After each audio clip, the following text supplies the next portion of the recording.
Well, I think it's a very appropriate time for it to be released because, it's a time when it's not just for Japan, of course, it's for the whole world. It's an anniversary. We need to be reminded that there was this time when the world was in turmoil. And certainly for the younger generation, particularly perhaps people who've grown up who were born in Japan many years after the end of the war, and Japan has been not just a very prosperous country; it's been a very stable country. It's been one of the great liberal democracies, and it probably hasn't gone through a lot of the uncertainties that some countries in the West has gone through. And I think it's a timely reminder that this is not something you can take for granted. That just a few generations ago, Japan went through a very dark period and then went through an awful Second World War. And so I think that's a timely reminder, and I think it's important that each generation keeps reminding themselves that we're very lucky, but we have to always fight and battle to keep this peace and this democracy. Having said that, I would hope that this movie will be a film that will survive long after this anniversary. I think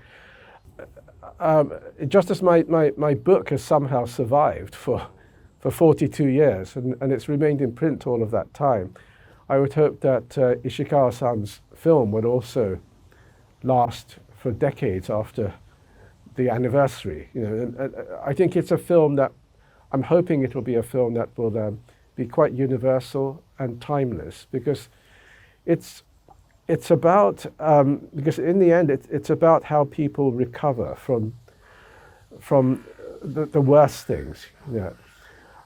Now, for many people in Britain, when I was growing up, as soon as I said I was from Nagasaki, they just thought of one thing. They thought of the atomic bomb.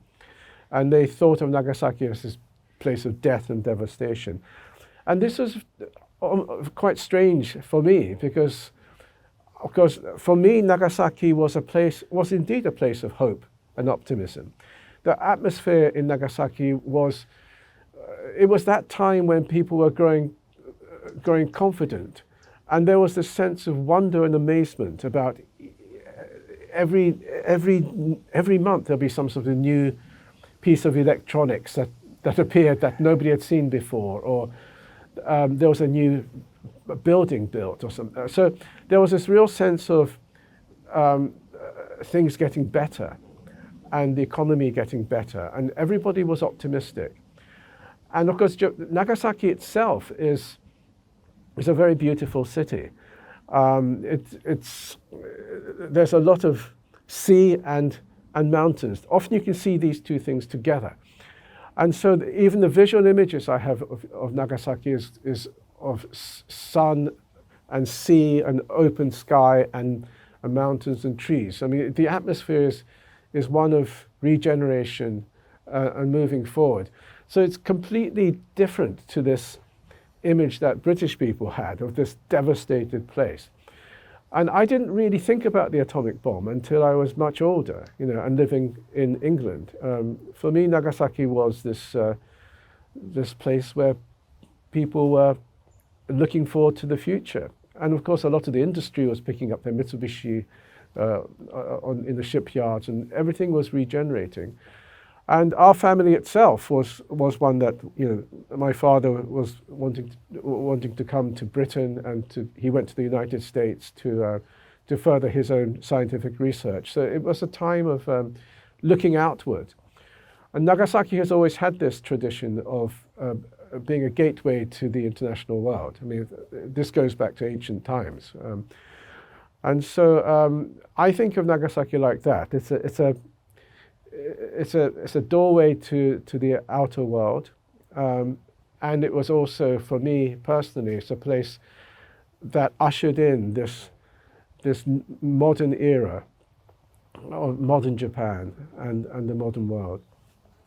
I hope you'll go and see this movie by Mr. Kei Ishikawa. Although he was a tiny boy when I first published this novel, he's decided to create a beautiful film for the Japanese generation today, and he believes that this story will speak to the current generation, and I think it will too, and I hope you will enjoy it.